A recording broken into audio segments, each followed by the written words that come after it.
And just so we know that we are probably live now. So all our it's like standing at the lectern at the start of a meeting. You know, everybody can hear what we're saying. So no, just so you know. No off-color jokes. No off-color jokes. Will you give me that punchline later then, Bill? I will, absolutely. Oh. Luisa. Hello, how's it going? Good.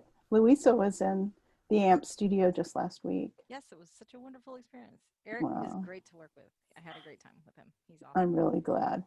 Luisa! Hi. Hey, Kim. How you doing? Good, how are you? Excellent. I just got a job off ProductionHub, by the way.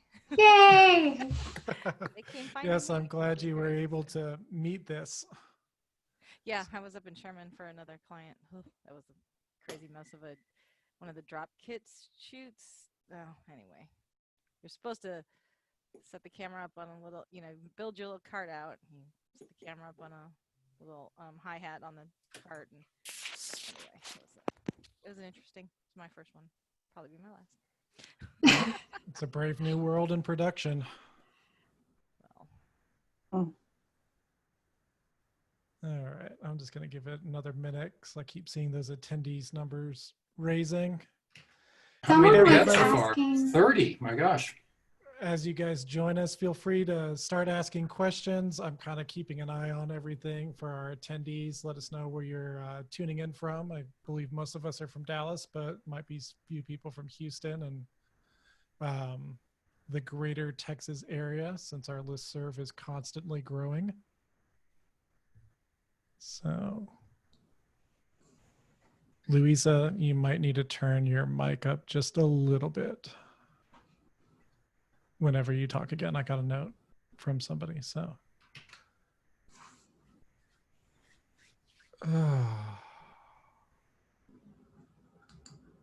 All right, I'm happy with where we're at. So, hey everybody, welcome to this month's Dallas Producers Association meeting. My name's Joshua Wethington. I am one of the newer board members, and Bill is co-hosting this meeting with me because I will have to eventually bow out with smaller kids around my house. First of all, before we start, our third Thursday breakfast is next Thursday. There will be a Zoom link on Facebook and an email through the communications in the listserv so you guys can join us. We know that Texas is opening up, but we as a board just felt that, we still don't want to gather in large groups and abide by everything. So we are keeping our third Thursday virtual for the next month or two. We will see how that goes. And also, we have been trying to figure out new ways for us as a membership to connect. So one of the solutions is we have reignited our Facebook group.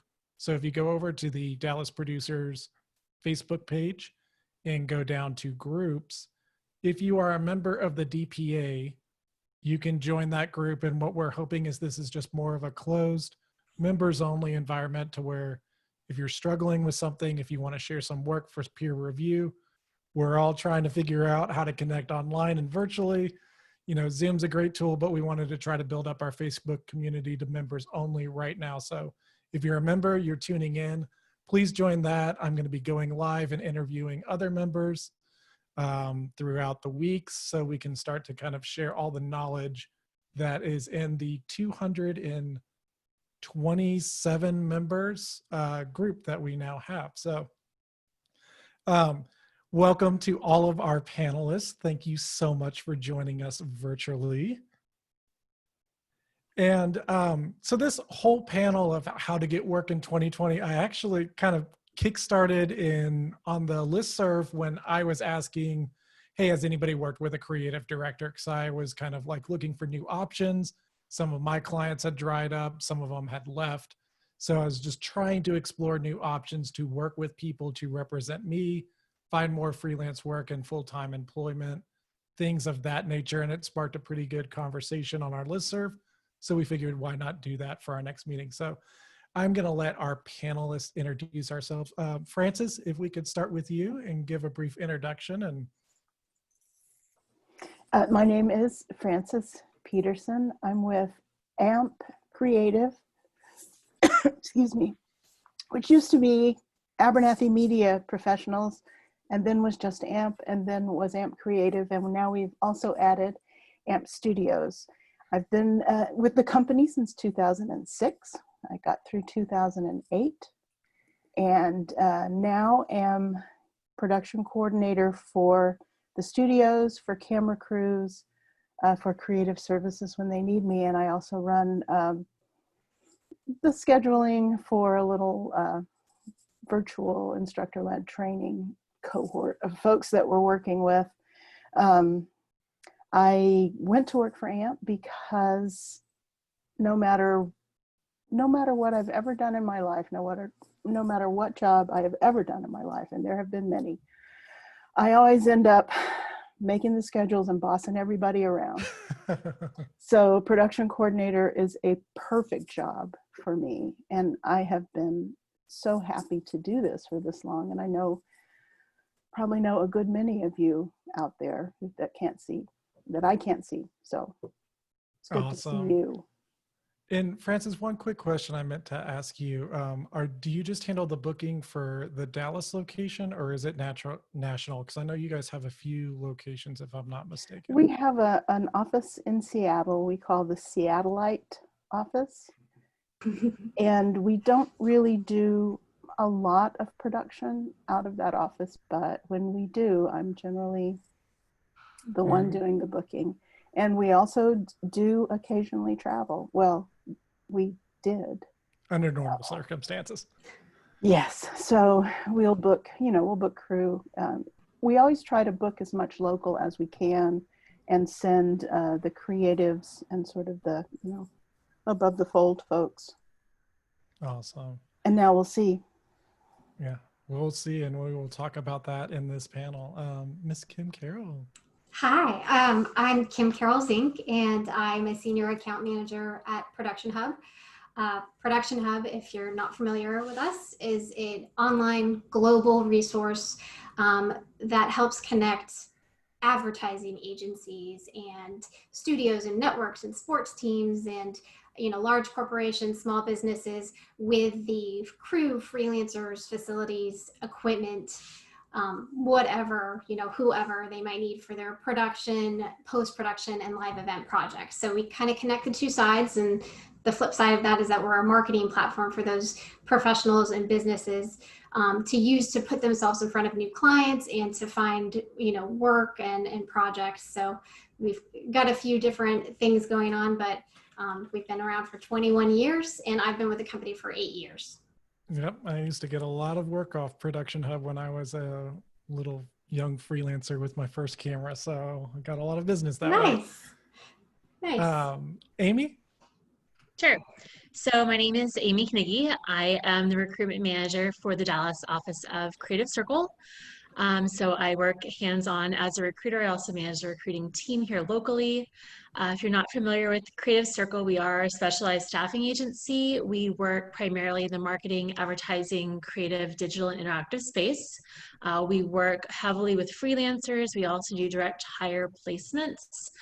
Dallas office works locally, but I guess we saw some chats from Houston and Austin. So we do have national offices across the country, and which also work pretty locally. So mostly Dallas based for me, but we have resources across the country for those of you who are elsewhere.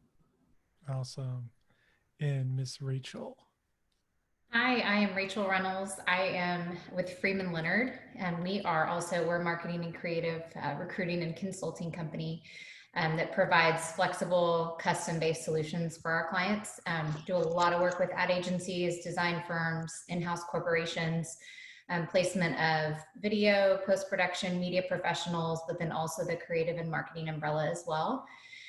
We are big on creating super deep relationships, especially here in the Dallas-Fort Worth area. We also recruit nationwide, but our deepest pulse is here in the Metroplex. And I have been with the company for almost 14 years. So good long time in that space, and understand the creative world and media world pretty well, and hope to provide some insight for you all.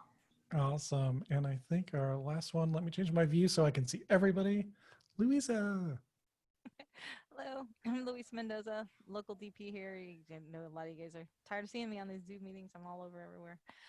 No, I was staff at AMS Pictures. That's where I grew up. I was there for 17 years. I went freelance back in 2013, and that's when I met Kim Karel, I think not too long after that.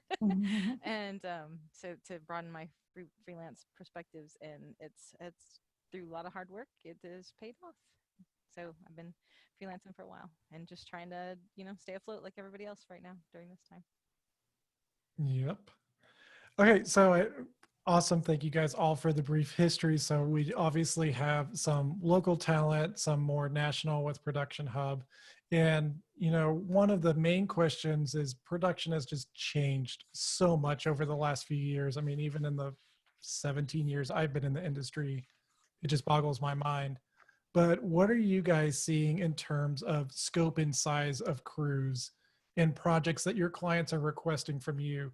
We've had some conversation. Is it more one-man band, like a camera owner that can do some editing just to do some coverage? Is it a 2 to 3 person crew? Is it more of a, traditional storytelling commercial 10+ member crew? So what are you guys seeing? I'd say I'm definitely seeing much smaller crews, requests for one-man bands, like Kim had said earlier. And also, there's a lot of, we're going to keep this crew very small because of COVID. And so a lot of social distancing, which can be difficult to do if you have, 12 crew members. We don't really do a lot of narrative. We do corporate and commercial. And I don't know, I don't think that's going to change anytime soon. And I think that particularly talent appreciates that. The fewer people there are, they're already out of their comfort zone, either having people into their homes or having to go into a studio. And just the best thing you can do for your client and your talent is to give them space. Yeah, absolutely. I know I'm affiliated with a studio, and we are pretty much down to 2 people, and the producers are remote logging in and doing that through Skype or whatever means possible. So anybody else, and kind of like, what are the crew size that you've kind of seen recently in the, not just in this last 6 months of COVID times, but maybe over the last 2 years? What have you noticed as a trend? Well, for me, I think it's kind of always been, a majority of my business has been a one-man band type thing. One woman band, don't want to mess with it. One all in one. But now, so that's where I think that's why I've been able to float myself during COVID, because my model hasn't had to change. All of a sudden, everybody's just going, oh yeah, I know where I can get everything together. And, I don't know when we'll see a producer or a director actually back on set. I mean, the AMP job that I was on, the editors were in Germany, the producers were in London. We were feeding the camera directly over Zoom. And today, every job I've done, obviously since March, has been that way, whether it's just me or whether I get help. But I think last Saturday was the first time I worked with somebody else and I actually had somebody to talk to on my crew. And then it was weird, they were very concerned with social distancing. And so when the art department came on the set, the lighting and camera had to leave. And when the talent was on, whoever wasn't necessary, they all had to leave. Even though AMP has a huge studio and a huge space, I mean, we're looking at everybody through windows and knocking on windows and going, hey, come back in, or we'd send people out. But I think definitely the smaller, if you were used to working small, then you're doing okay. But if you weren't, then you're gonna have to pivot, I think, for a while. It's definitely because, like today, I wasn't allowed in the house. I could set the camera and stuff on the doorstep. I backed up. They took it in, and then over Zoom, I was telling them how to raise the camera. Where to hit record. It was very interesting. Wow.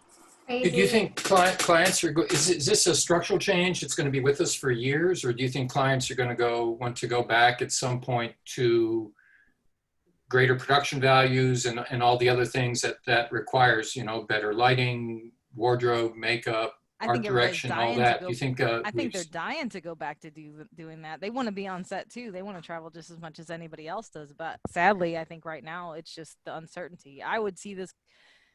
I would definitely, I was happy to see such a big crew. I mean, I had a gaffer and 2 grips with me on Saturday, so I was like loving life. Um, you know, and I think so. I know it's out there. They want to do that, and that's the first time I've seen it in 3 months. So I'm hopeful that as numbers continue to either hold steady or go down, we'll start seeing. It's gonna be like we're all doing. It's like, well, it's gonna be here. How do we live with it? Yeah. And Kim, I mean, do you see, I mean, in the requests that you've gotten, do you see people pining for the way it was or bigger crews, or do you? I do. And before this, I mean, it definitely has become even more prevalent to have, just, 1 to 2 people, very minimal crew during COVID. But before that, we have such a wide range of projects that are coming through and sizes. So there really are large crews. And sometimes there's, several degrees of separation where it could be coming from, an agency to a production company that's using us to find supplemental crew. So the crew can be quite large.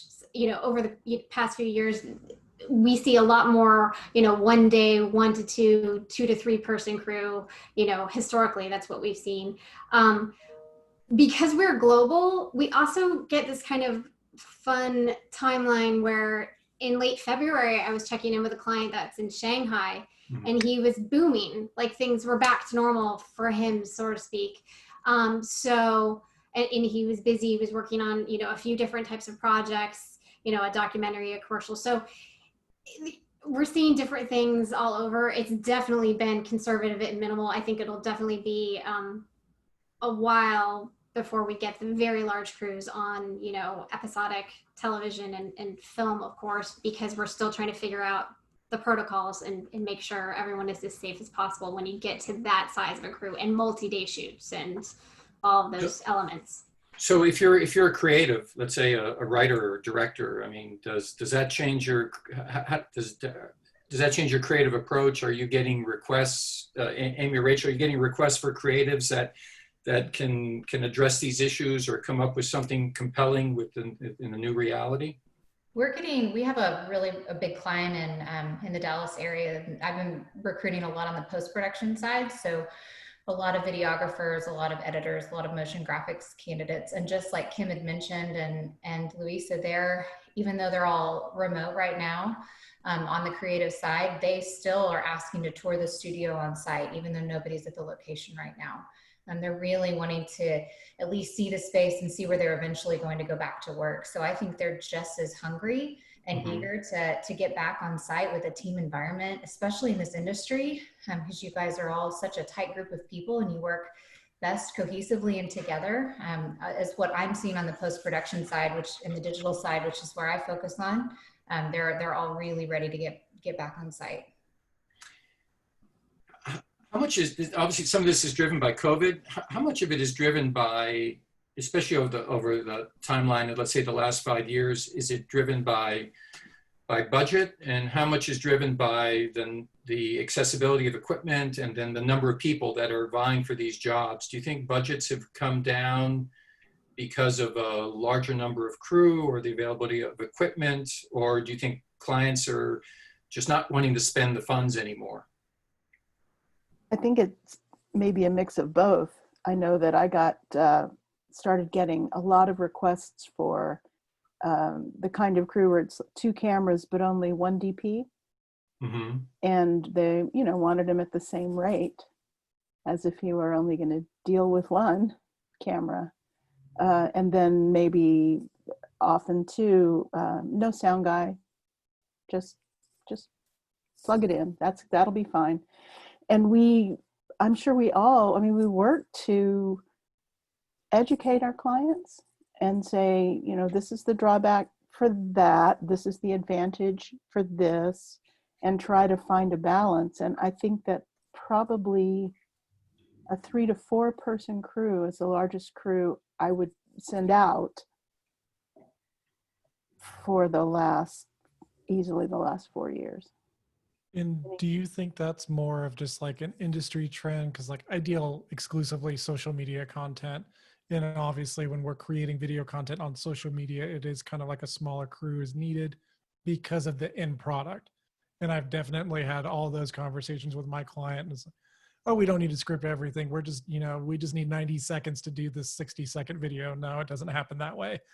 But is it because the distribution and the destination of the content, we're moving from the larger screen and the television screen down to the cell phone screen, and because of that clients are wanting to spend less? Or is there some other industry trend that you guys have observed? I would say 100%. And I also think that it has to do with more people utilizing video content.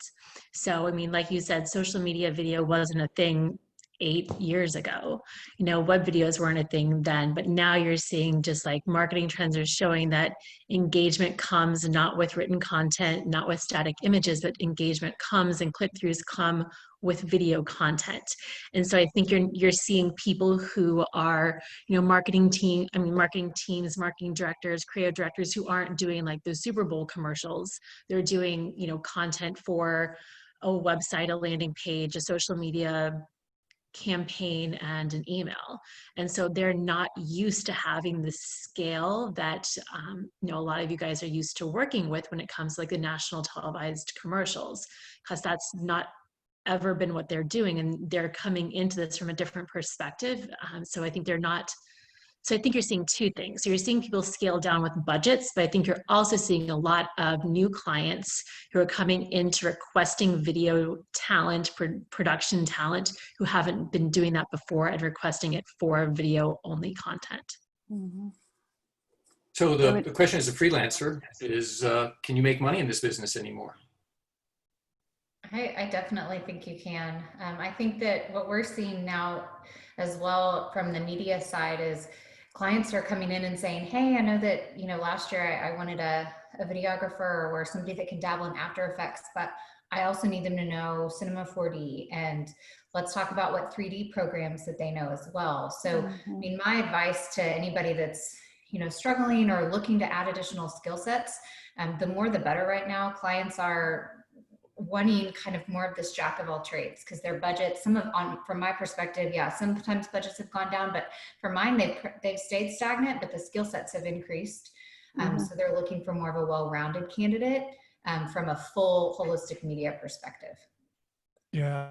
Well, I remember when 2009 hit and I left the studio that I grew up in, I was searching for another full-time job, and all of a sudden it's like, instead of just being an editor, I had to be a studio person. I had to be a teleprompter. I had to know After Effects and Photoshop. And by the way, I was going to make like 30% less. So at that point in time, I had to go freelance, and I built a freelance business for the last 10 years doing that, which kind of leads us perfectly into the segue of, what are those skills that you guys are seeing that are the most sought after? Is it the camera owner operator that can, light, shoot, and run audio? Are they wanting editing? I heard Cinema 4D, After Effects. Like, we're all only one person where there's only so much time of a day, and, jack of all trades or a master of none kind of approach. But what are you guys seeing? My video requests are that variety, but then it also, one thing I wanted to mention too, is clients are always looking for additional hobbies on the side. So if you're into sculpting, or if you're into like architecture, furniture building, anything to kind of overall kind of craft that skill set from a holistic perspective is really important. But from the post-production side, we're seeing a lot of 3D and full media. I just think as much as I hate it, I have to be ready to run audio. I mean, I've bought more audio gear in the last, I swore to myself when I went freelance, I was only ever going to have one wireless lav. Well, yeah, it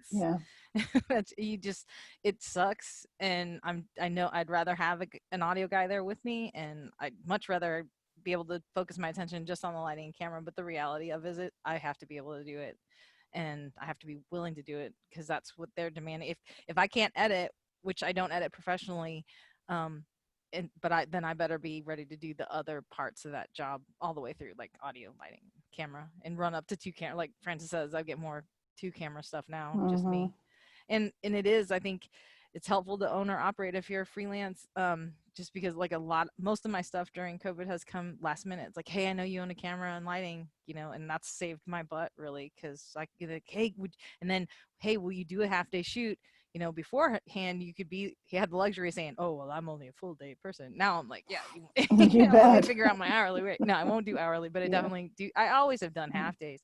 But that has helped a lot, you know, that ability to pivot and not, you know, and work with the client. And, you know, would I rather not make any money or get out there? I mean, I'm definitely not doing, you know, don't think I'm going Craigslist rates or anything, but you know, at the same time, what can I help out with, you know?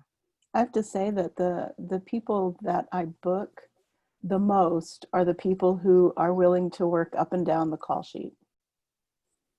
And that's because I may need one DP, but I might need, you know, 2 grips and 2 PAs and maybe somebody to transfer media. So someone who fills all those roles is going to get a lot more work from the type of shoots that I tend to get here in Dallas. So where does one learn these skills? Okay, I mean, let's say in the past when crews were bigger, you could work your way up a crew roster, a call sheet. You know, you could start at the bottom and work your way up. Now you get in the business, you're expected to do all of it at once. How does one learn all this, and how does one learn all the other elements, like you said, like, you know, the request for a sculptor? How does one become a well-rounded person to be in demand as a freelancer? Wow. I don't have an answer for that, Bill. I think it's a very personal thing. You may be someone who is like, this is what I do, you know, or you may be someone who says, well, I can do this and this and this, but I don't know how to do that, but I bet I could, you know. I mean, it's just, it is, and where do you go? There's all kinds of online training, not for the skills that we have on set, that's for sure. That is, you know, find somebody who loves you, an apprentice. But learning to work in the virtual world, which I think is not going to go away anytime soon, So is one of the biggest skill sets that you should take a look at right now. Part of what you guys do in terms of you're devoted to right now is providing pathways for people, and pathways for people to grow their careers. And do you guys provide coaching for the people that you try to recruit in terms of helping them along and in finding these pathways or developing the skills? Is there a feedback loop, let's say, with your clients to help make that happen? I absolutely do a lot of, even resume checks, or, hey, let's talk about program knowledge. What do you want to learn? What would you like to dig more into? I can tell you about clients, what I'm seeing in the marketplace. I mean, I'm happy to, continue conversations with anybody that is interested in just hearing insight and advice in the Dallas-Fort Worth market. And I sit on the phone with people and go through their profiles with them and help them optimize their profile and give them tips and feedback on, you know, what to update, what to fix, what to tweak, what to take away. So absolutely. And then, you know, advice about what I'm in, you know, especially right now, kind of what we might be seeing and hearing from other people about what's popular, what's in demand, something that they might be able to tap into. I mean, going back to kind of your earlier question, I think there's a lot of people that are already well-rounded and they just need a problem to be presented to them that they need to come up with a solution for, to realize that they do have a hobby or a specialty that they never thought about, you know, including in maybe a professional profile that might help them get a job, that might help set them apart in some way. I mean, there's especially any type of athletic skill. There's a trend in roller skates. So I bet you a DP that can roller skate is going to get a job over someone else, just because, you know, soon roller skate companies are going to need to create marketing content for that. So whatever you start to see trends in, if you have something that is connected to that, put it somewhere, make it findable so that the client who needs that, the production coordinators who need, and recruiters that need to find you, for them can find you, you know, and identify you from the masses. Keep your LinkedIn profile updated. Anything Yes. new that you learn, put it in there. Make it a keyword. This actually segues really nice to a question that one of our audience members asked us, and I won't reveal the name, but they say, I've been a freelancer my entire career, and I'm looking to go at a staff position and wanting to switch over and go full-time somewhere. How do I convince recruiters and companies to consider me? Because I feel like I have no track record of being on staff somewhere, and they all view me as a freelancer, and as soon as, you know, the economy gets better, where you get bored, you're going to go back out. How would you guys advise this person?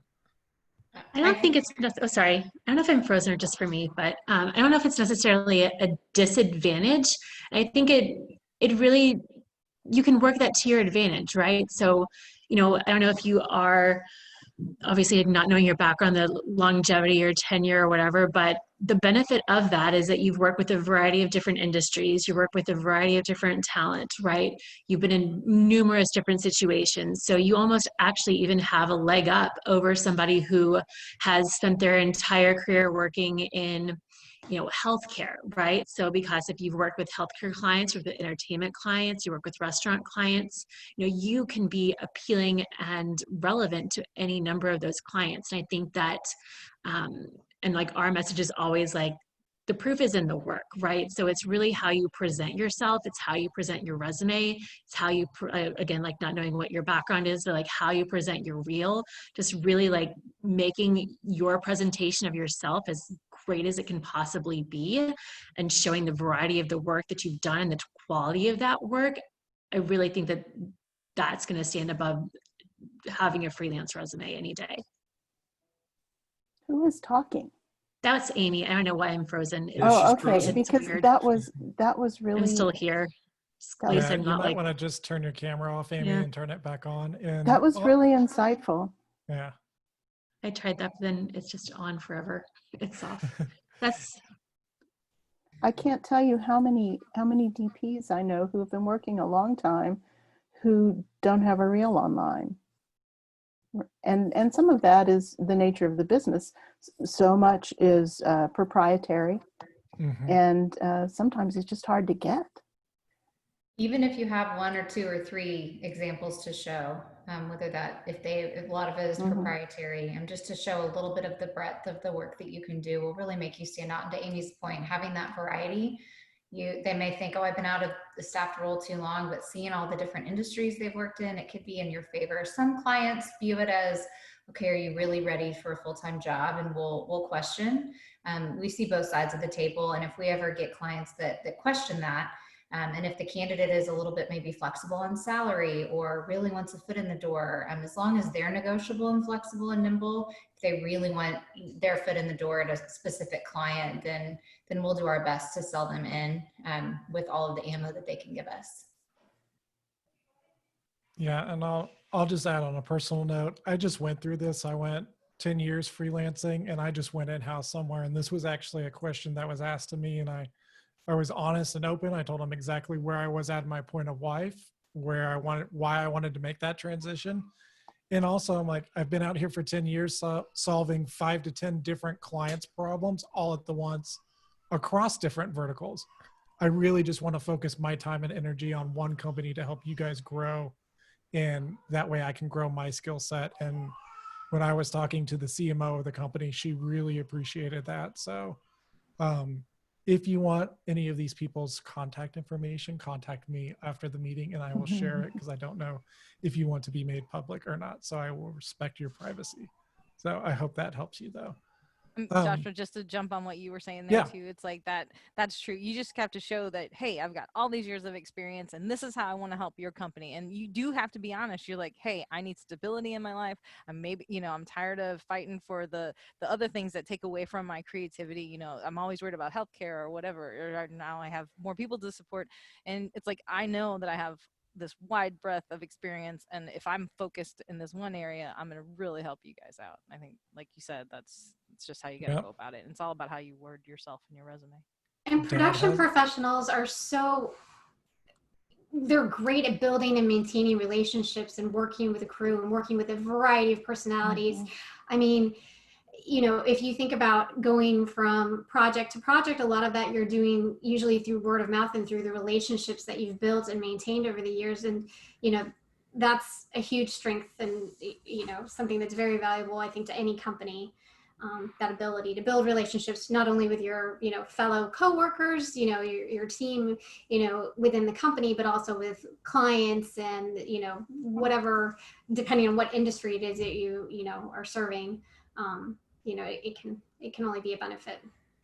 Yeah, my network's already been a huge help to the company that I've started, because there's been questions that's come up. I was like, I know somebody over there. I know somebody down in Austin. So that's a great point, is you're also bringing your network. Kind of speaking about networking and segueing to that, Luisa, I'd be interested to hear this is, how are you kind of finding your jobs? Obviously you were at AMS and now you're a freelancer. You mentioned ProductionHub. You have a very large network. How's that been helping for you? That actually has probably been my saving grace, that I have never put all my eggs in one basket. While I do some reality stuff, that's not the core of what I do. Corporate is my core, and that is what I've got to fall back on, for this time. But I do, because I never thought I'd be out of a job doing live sports, but who knows what's going to happen. I mean, I'm not in a bubble city, so I'm not getting, any kind of hockey work or whatever, but yeah, it's the fact that I had such a broad spectrum that not everybody went away. I mean, even the church that I work for, we were not going live, and for the longest time they wouldn't bring freelancers back in. So who'd have thought that I'd be out of work with sports in the church? So yeah, the corporate stuff helped, but and I'm on really Facebook, in groups in Facebook like Production 911 and Women Working in Reality TV, all those networks, and I'm in the International Collective of Female Cinematographers, and so there's lots of other little micro groups, but there's a group, like if you like to like knit only bunnies, you can find that group. So that's what you gotta go out on Facebook and kind of find, because that's where people are at.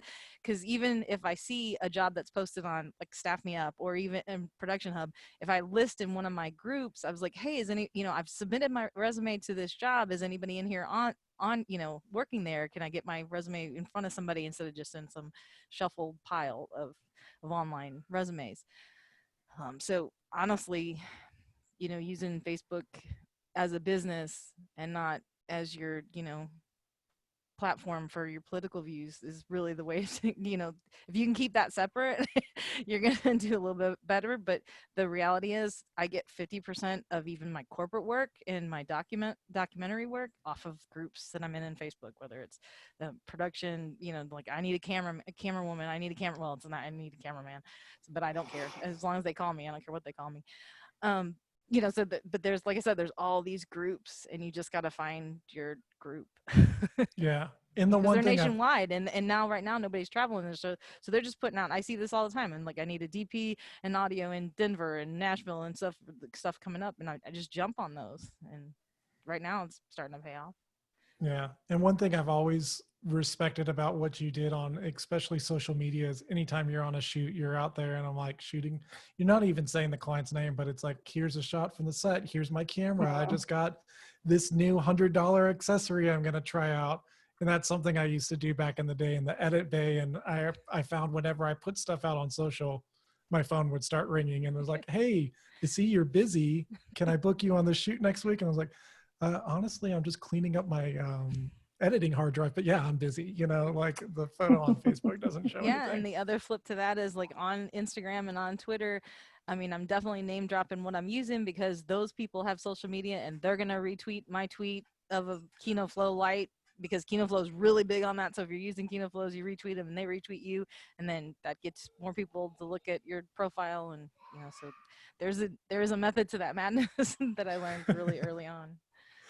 How much time do you spend doing that? I mean, is that it is a conscious effort. It is a conscious effort. I definitely, it's one day a week that I really try to get out there and post stuff. If it's a bigger shoot, I'm going to make a time as soon as I get home from that shoot to try to do stuff like that.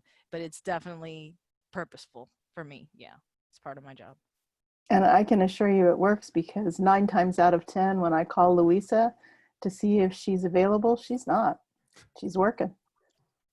That is true. Not We right almost now. did I'm not have open. her. Call me. I wish I had something. So that's sort of a broadcast approach to searching for work. Is there sort of a narrowcasting approach in terms of creating relationships with directors or creative directors or producers? How do you go about that? Is it a sending a resume out? Is it a cold call? Is it going through an agent or a recruiter? How do those? What's the best way to develop those relationships in terms of a narrow focus rather than the broad social media approach? Well, sure. For me, a lot of it was the producers. I was lucky for 17 years. I was staff at AMS, and they churned out so many producers that, you know, they were a production assistant when they worked at AMS, but now they're producing stuff, and boy, did they remember me and my work ethic and whatnot. But that was, honestly, I'm kind of spoiled because I spent so long there, and they have churned out into the Dallas area so many different producers, and I get calls, thank God, from all of them, you know, so, you know, it's really, and then I work with the producer who said, you know, and the producers now refer me. And so but I was lucky enough, I guess, to be in that bubble of creativity at AMS for so long that I never realized that when I went out on my freelance, when I took my freelance step, I didn't realize how many people I actually had worked with in Dallas. That, you know, and I'm very thankful. So that works for shorter term jobs. For you guys place a lot of longer term clients, I guess, with other clients. What are you looking for in terms of you know, the person that's looking for the long term sort of freelance contract or even a permanent job? How do people develop those relationships, or how soon out of school would you look at somebody to try to do that? The client that I've been working with a lot in 2020, who's thankfully budgets have not been slashed due to the pandemic, they are even open to, they realize the skill set coming out of school, how strong degrees are, how much you're learning these days. I mean, they're open to entry-level candidates all the way up to a couple years experience and paying very well for them. If they're smart, they're going to get internships at studios around town, or studios or news stations or anything to get their foot in the door. And I'm seeing a lot of graduates come out of school recently with already 2 years experience. I talked to a guy today that isn't graduated until December, and he has already spent the past 2.5 years working part-time at Shutterstock. So I see so many resumes every day, and I can pick out the ones that I say, okay, you're ambitious, you're already starting your own contacts, you're going to be a great candidate for my clients that are looking for more junior level folks. So just getting out there as much as possible, even in school or early in your career. And like Luisa had mentioned earlier, I mean, AMS it had an incredible pool of talent, and I'm sure they all opened up amazing production shops all around town. And so it bodes well for them. But I say, you know, send out your reel and resume as much as possible to not just recruiters, but also to really get out there and get as much experience as you can, even when in school or when you're early in your career. Yeah, I 100% agree. I would say too, don't turn down any kind of work. You know, sometimes people are, well, you know, I only do documentaries, I only do narrative, I only do corporate. Don't turn it down. You don't know what you can do. Yeah, I agree with, like, kind of pile on what both of you said. So what Francis said, maybe that is not your dream gig, but you don't know who else is on that gig. You don't know who the client is, where else it's going to lead. So even if it's not the perfect opportunity right now, I always tell people, like, even in other industries, when they're looking for full-time work and they're not working, I was like, what's the harm in picking up this freelance job? Like, you never know what relationships are going to come of it, what skill sets you're going to build from it. And, you know, maybe you pick up a skill that's going to make you more marketable and really get you that next gig, which is exactly what you want.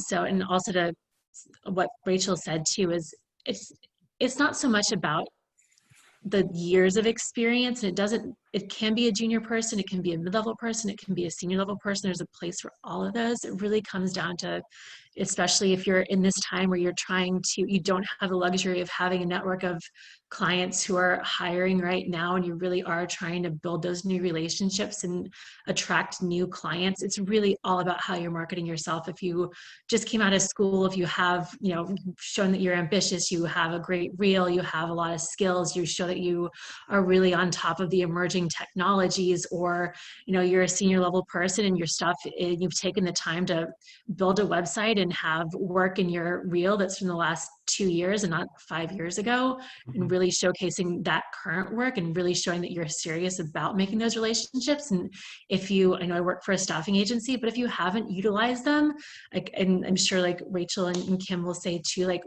especially at Creative Circle, we're here to be a supplement. We don't want you to count on us to find you a job, but we have a staff of full-time people that is their job, is to be in touch with people who are hiring across the Metroplex and find open opportunities. And so that's our job, is to be your advocate. So if you haven't taken advantage of that, then I absolutely would, as just another avenue of looking at opportunities. You're a talent agency, and production people are talented. Yeah. I hope Kim, that you didn't. looked like you wanted to say something over there. I know with ProductionHub, obviously specializing a little bit more in the crews, what would you say to that? Because we have a few people that are saying, I just came out of school right now. It is, where I wanted an internship at a studio. With COVID, it's hard. So they're looking for other opportunities to get work. How can ProductionHub be a resource to them? Well, I think that looking for work is one side of things, but actually, again, setting up a professional profile, whether it's on ProductionHub or another site or multiple sites, to see what really works and what you actually have success with, is hugely important, because it's putting you in the position to be found by potential clients when they are actively searching for you. So it's not sending out your resume blindly. It's actually being the solution to somebody's quest and somebody's problem. They need to find a PA for a project. They're going to search for PAs in Dallas. You want to come up in their search results. More and more people are searching online for things and getting comfortable with online shopping for crew and freelancers, especially for shorter projects. And if you have, positioned yourself to show up in their searches, and you have marketed yourself, correctly and professionally, you have a really good chance of being hired within a few minutes of them just finding your profile. I know that happens all the time on ProductionHub for people that are at all different levels, just getting in. I mean, we, even now we still have requests for PAs, but historically that's, one of the most in demand, positions is people that are just getting started, entry level crew gigs. And a lot of times it's other producers that have worked their way up, and they are very willing to give, someone who's just starting out a chance, especially if they like your personality and if you've presented yourself, as, professionally as possible. Awesome. One question we had from the audience is, what's the best website to put your portfolio out there? I know Francis was mentioning, how many DPs still don't have an online presence, and then everybody coming in. I would say Wix. They advertise huge, but it really is the simplest website platform I have found. But do you guys have any resources that you could recommend? I like Squarespace a lot, and you can customize it too, to where it's like rachelrunnels.com. You can put that in your portfolio. When you click on it, it'll go to the Squarespace website, but it looks a little bit more professional. That's probably one of my favorites. And then I also like Carbon Collective too. I think it lays out really nicely. Squarespace is probably my top favorite. Rachel, are you talking about building a website, building your own? Yeah, it's one that you can, it's templated, so it's not actual building from scratch. So it's like a Wix or Carbon Made or something like that, but it's more personalized, and I like the user experience a lot better, and there's a lot more options to it. I think if I could say from experience looking at look at a lot of websites, is getting your own domain name early on in your career. To establish that as a brand is workable. I know folks do that on Instagram now, but in terms of just having so it's not a Wix site that you're going after. It's just basically your own domain name that you have and that you own for the rest of your career. It's important. That's And great. I And I'd also think say, sorry, I would just also say, just like make it accessible. So put it at the top of your resume, like link it on your LinkedIn profile. So you can have a great site, but if no one knows where to find it, then it's not doing you any good. Right. I was going to say something very similar. I mean, it's great if you create a website, especially if you are established and you have, you know, a portfolio, you have reels, you have work that you can put up there. But if you're just getting started, sometimes a professional profile is enough. There are enough fields available where you can, you know, upload your videos. You can create a photo gallery. You can add your credits, your gear proficiencies, and that might be enough for you to start with. It's definitely, of course, good to get, you know, a website at some point, but if you are just getting started, you have to think about how they're ultimately going to get to your website. Are they more likely to find you through an established, you know, platform or social media, you know, and then go to your website from there? You know, how can you kind of catch them first?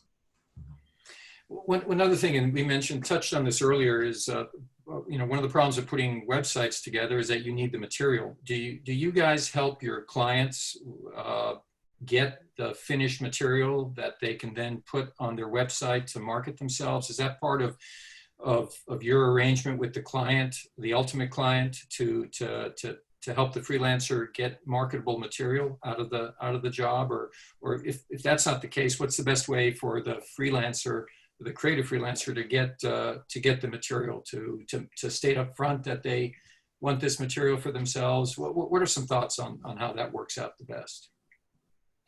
I like the two-pronged approach, which is when the DP is on set with the producer and knows that what he shot he'd love to have on his reel, that he start that conversation and then let me know so that I can go to the client. So we've got, you know, he's told two people basically. Mm-hmm. You also have to, you know, there's lots of permissions that you have to get.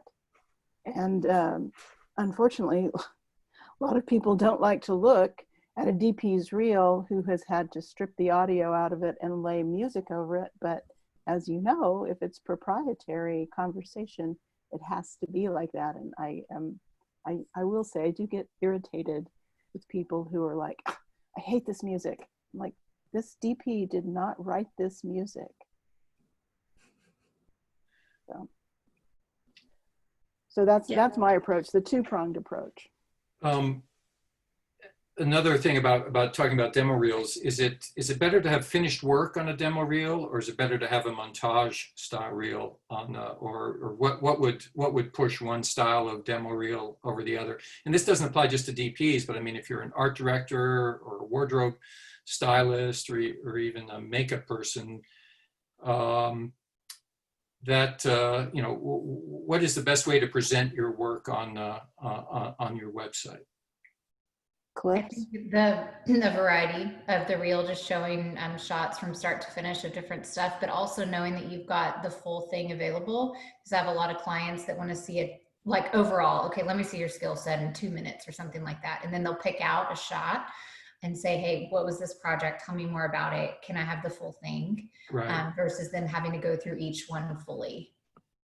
Okay, We have the same thing at Production Hub. It's amazing how much clients want to see a specific example of something that is very similar to what they're looking for. They really want to see that this person has already shot a testimonial in a hospital, or they've a very, very specific example. So even if that isn't in your reel, make sure it's something you can source easily. If there's a way for you to label the other video clips from projects that you have and draw upon that quickly for a client who's asking for it, that can save you a lot of time and help you get a job faster, just because you're, quick to deliver that. I think that people in general are not going to watch more than 10 to 20 seconds of a reel before they start to forward to the next and forward to the next. I'm a big fan of clips, and I have had more clients ask me for this kind of specific thing that you're talking about, Kim and Rachel. It's very specific, and they want to know right now. And no, people just will not sit through a 2-minute reel anymore. Yeah, I've Doesn't mean you always, shouldn't have one, just you should have the alternative as well. I'm sorry, go ahead, Joshua. yeah, I always had both. You know, I had like the 1 to 2 minute sizzle, and purposely as an editor by design, I made sure that first 20 seconds was stacked with the biggest clients, the best shots, you know, all of the Right. cinematography and the color grading. And then I also had like specific medical, financial, whatever examples on my website. We've kind of geared the conversation just naturally towards newer talent, but I've had a few questions of, let's go to the other end. You know, I've been freelancing for 5, 10, 15 years. You know, I bring all this experience, but it seems like when we see jobs posted, it's like, this is the rate. How much are your clients looking for those senior positions? And what advice would you give to anybody that's looking to apply the jobs, but they want to negotiate the rate a little bit? I'd say prove your value. If it's a completely new client and they don't know your skill set besides what they're seeing on your resume and on your website or on your reel, um, make sure that the work that you're showcasing is your best work. So I think it is that really not, it's that really careful balance of when you are a more seasoned professional and you have 10, 15 years of work, that you want to find that balance of showcasing enough work where it's going to appeal to a wide range of different clients. We also really want to showcase and narrow it down to your best work too. So, you know, maybe you have a passion project that was like a narrative long form thing from several years ago that has a great story behind it, but that's not necessarily what's going to sell right now. So I'd say showcasing your best, most relevant work to get that conversation so you can have the conversation about why you should dictate a higher rate or the top end of the rate, and why you're worth it. Really showcasing why you're worth it, I guess, would be like the most succinct way of saying it. And when you're at that level and you are looking at, of course, I'm coming at it from the perspective of marketing yourself and your services or your company. You want to attract, in normal times, your ideal clients.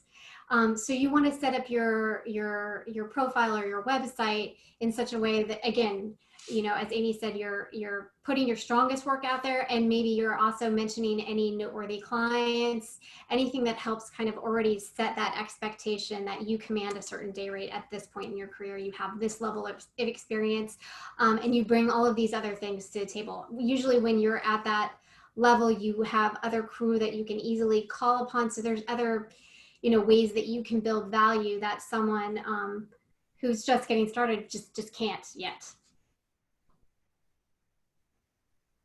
Very nice. Louisa, would you care to weigh in on that as somebody that's probably towards the higher end, but you know? Well, I mean, I know after 17 years, I guess you got to be realistic about what staff means, in that it's not all going to be the salary. It's going to be your paid vacation. It's going to be your benefits. It's going to be your retirement funds that they match. So you have to remember that they're not just going to throw $100,000 at you, but you know, so you have to, I just know that after 17 years, what I left making AMS. And so I look at that and it's like, okay, that's pretty senior.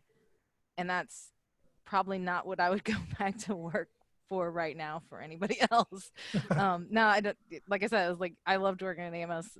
So, you know, but anyway, so you gotta look too. It's like the client, like, you know, is it Toyota or, you know, what's the staff like? Toyota, obviously, if you're going to get hired by staff for them, obviously they're going to have a little more chunk of change than, you know, your next door little ad agency that maybe has 4 people. So you got to be realistic about what you're trying to get out of what client. And even the Toyotas, they're going to not want to pay you. Nobody's going to throw $100,000 even at a 20-year DP, unfortunately, because at that rate, they'd rather just hire you for one day to do their commercial at, you know, $2,000 and then not pay you your benefits and, you know, your sick time and all that. So you really do have to be realistic. You have to go, okay, they're only going to pay me $65,000 a year, but I have security. I have health insurance. We don't have to worry about anything for now. You know, it's if I want to call, you know, I have a sick day. I know I can always have Christmas off, whereas I was always working, well, Thanksgiving, instead of working the Cowboys game, I can be home watching TV or something. So got to just weigh your options and be realistic. and look around, look on LinkedIn and I'm sorry, yeah, LinkedIn, and just see the ranges that people post, the ranges of jobs for the experience. You have to be realistic about what you're looking for or what you're expecting, I guess. Yeah, I spent a lot of time on Glassdoor doing the salary calculators recently, and yeah, I think it all balances out to quality of life. Yeah, Like, exactly. how much do you want to work? How much do you want to have time to yourself for family, friends, vacation? You know, where are you at in your And point how in much, life? how much do you want to hustle for how much, what, it's like, right now we're all hustling a lot and not getting a whole lot out of it. So, Is there a shift to more staff positions now than freelance jobs? Or has that, or what are the dynamics there? Are companies willing to hire in-house more, or do they, or what would push them to maintain a freelance workforce as opposed, and it's not just dollars, but also is there a creative reason to do that as well? I'm seeing more contracts that freelance stuff, because I think clients know that a lot of candidates are on the market right now, and they've got some options to choose from. And then I'm seeing a lot of freelance jobs that are longer term though, like, hey, I just got an entire campaign from my client. I've got to turn out all these videos. I can guarantee 40 hours a week through January and then maybe higher. So it's not so much short-term freelance right now. I'm seeing a little bit longer term with opportunity to hire. But that's just, like I'd mentioned, mainly because of the market, and clients are pretty savvy right now about seeing what's out there, and they're expecting more options than they used to be when it was flip-flopped, say a year ago, when I would work on a job and I could only find 3 really qualified candidates that would leave because the market was so strong. It was really hard to recruit out. So now it's kind of the opposite. So has the industry functionally changed? I mean, in terms of we started this conversation earlier, the client, agency, production company, freelancer dynamic that existed for a long time, and that I grew up with and Alicia grew up with. Has that market, has that dynamic disappeared? Has that structure gone away? And if so, what's replaced it? I don't know that it's gone away. I do find that I'm still, the clients that I have worked for the last 14 years, I'm still getting work from, but it's not as much, and the crews aren't as big, and the length of the shoots aren't as long. So I guess my question is the ad agency as big a player in the industry as it used to be, or are clients doing more creative in-house now, or looking to do more creative in-house? Is the production company as large a player? I know we need more freelancers because, as we mentioned, that there are more jobs now, so there's more content to be created. But is the agency structure, is that as strong as it used to be? I think that the agency or the in-house shops are wanting to bring more things in-house. I'm seeing more and more of that. Hey, I want to bring on freelancers because I'm building an in-house studio. And I'm seeing less and less of, hey, we partner with a larger production company. Just because I think that candidates are getting more savvy with their skill sets, like we talked about earlier. And candidates are having a lot more skin in the game when it comes to what they can do. And I think hiring managers are getting smart about that and bringing everything. In my opinion, the clients that I've worked with, more things are going in-house. Totally agree. We're seeing a lot more in-house content studios. And as I was saying, like at the beginning, there's more need for video than there was. So especially for corporations, they're using video not just for commercials, they're using them for just a myriad of different marketing campaigns through different avenues. So if they're really moving towards that, it's much more economical, one, to have somebody in-house, and also somebody who knows the brand, knows the team, and can really just pop out the type of work that they're looking for consistently. I've seen a lot of agencies that have sort of morphed into a hybrid agency production company. They've kind of built out their in-house production and built it up.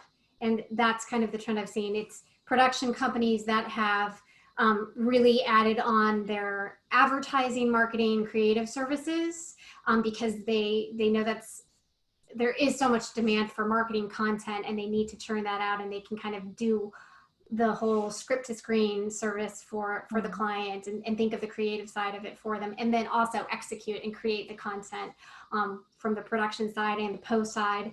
And then agencies are also, you know, I think to stay competitive, are building out their production services side of it so that they have kind of the full suite of services as well. Yeah, I think the overall trend that I've especially noticed too, and you guys all seem to be mirroring, is every company is slowly becoming their own media company and having to put out video content themselves. So you have this internal kind of creative team that is editors and DPs and motion graphics artists, graphic designers, web designers putting out content, but there is still a relationship with an external production house or agency to do the bigger events, the national commercials. But dealing with budgets, I'm starting to see a shift where it's more, every year there's more paid dollars going to Facebook advertising and that content creation and less to commercial work.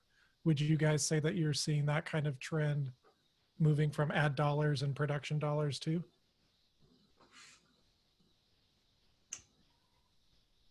I'd say we are, but that's the type of clients that we work with has traditionally been more corporate, right? So it's traditionally been like the less sexy stuff is where the money has been truly like for our clients. So yeah, maybe you're, you know, interviewing an executive, but that's internal communications for, you know, a global company, which is going out to thousands of people, and they're repurposing it for a variety of different things. So I would say yes, but that's traditionally what we've done is the more corporate stuff, which is the next, like I said, like the less glamorous work, but it's just been so consistent.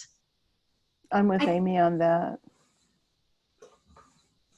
I think we're seeing a lot of the content that's really ultimately used as a commercial is documentary style or testimonial style. So they're putting those production resources towards creating marketing content that looks like a documentary or looks like a testimonial, because the end client is, you know, D2C or a tech startup. There's so many, you know, different companies that are trying to generate and you know, put out their own commercials outside of, you know, broadcast television, the traditional route. Do you guys remember the first time somebody asked you to shoot something with an iPhone and how crazy that sounded at the time? And now everybody's doing it. You can send them out as part of a drop kit, right? Ring light, iPhone, microphone, send it back. We'll do it on Zoom. One question we had from our audience is, what industries do you guys and sectors do you guys see growing in, you know, from the recruiting and your clients, you know, obviously like a lot of technology, AI, is there pharmaceuticals? What industries do you see really growing? Yes. All of the above. I mean, we're seeing a lot of, I think right now, especially if, I know I hate to keep bringing up, you know, what's going on now specific to COVID, but it is the most relevant. And right now what we're seeing is, if you look towards any industries or companies that are doing well right now, you know, the real estate market is going strong, but because of quarantine issues, people are a little bit reluctant to either have strangers come into their house or to go to other houses. So there's been an increase in demand for real estate videos and walkthrough videos that can kind of help sell houses and support that, you know, the low mortgage rates and everything that is tied to kind of the real estate market going so strongly right now. You know, definitely, I feel like healthcare and, you know, pharma is always going to be pretty steady and strong, and who knows what will happen as vaccines come out and things like that. Live streaming, you know, still throughout this whole thing, you know, I think anybody who has a live streaming company has been like, this is the, you know, great. So not that anybody would ever say that, but I mean, there are definitely some you know, there have been some spikes in certain services and certain industries for sure. Well, events now are virtual. There are, virtual conventions, virtual product presentations to hundreds of people at a time. I have a couple of freelancers who've been working steady for me for a client, coaching participants who are going to be presenting on a virtual platform, and coaching them, what to wear, where to put your light, how to move your PowerPoint from here to there, how do you get it on the screen. And I'm just amazed, because this client keeps coming back and going, can we extend this another 3 weeks? Can we do this for another 3 weeks? And it, makes me so happy to have some work for these guys. And I'm going to say, virtual's not going away. Not by a long shot. Just like work from home, we don't think is really going to go away. That'll be interesting to see what happens in, corporate real estate. What happens then? I like to say, well, there'll be room for the homeless people then. We'll have lots of buildings. But on another side of this, I love live production. I don't want to see it go away. I think there are amazing things that we do with live production that supports the virtual world. And I think that's where we have to go, and that's what we have to look at. And the nice thing about the virtual world is it's a huge audience. It's huge. And social media, of course, only broadcasts that even further. And it's really like the corporate world has come around to saying, hey, that virtual thing, it's a lot less expensive. Yeah, I think when everybody figures out and does their end of the year books, when they see how much money they're saving on all of that event space, they're going to say, okay, this might work out for everybody. We've been really focused on video and picture. And of course, we have a lot of sound and audio people in the audience as well. So one person that's more of our audio side has said, demo reels for them. Like when you guys are hiring audio people, it's always hard for him. Do I give raw? Do I show the cleanup? Do I show a progression from like an audio mixing standpoint? And what are you guys seeing specifically to audio requests? I would think with podcasting being in like its fourth bubble, that audio work is getting pretty busy, but what are you guys seeing in your companies?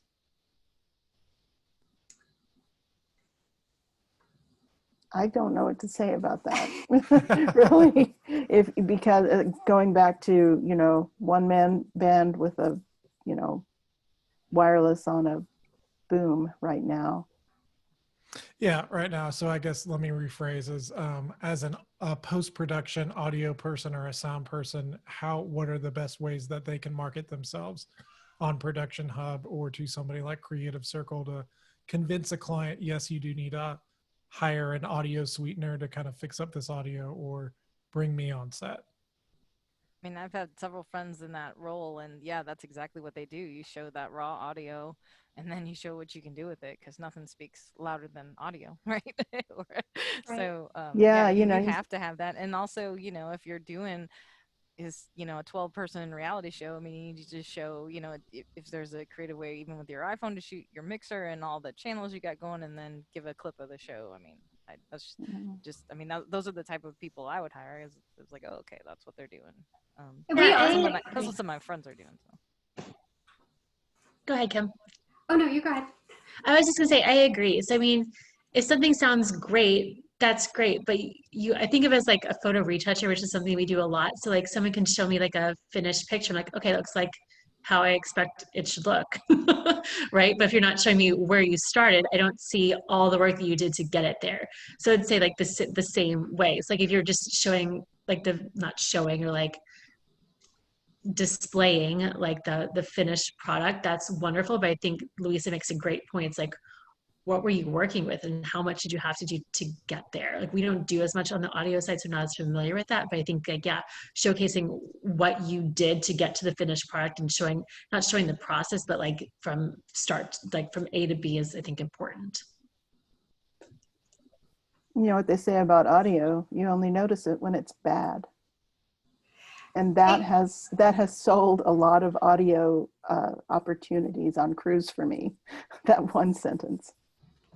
We are still seeing requests occasionally for sound mixers, traditional sound mixers, to come out on set.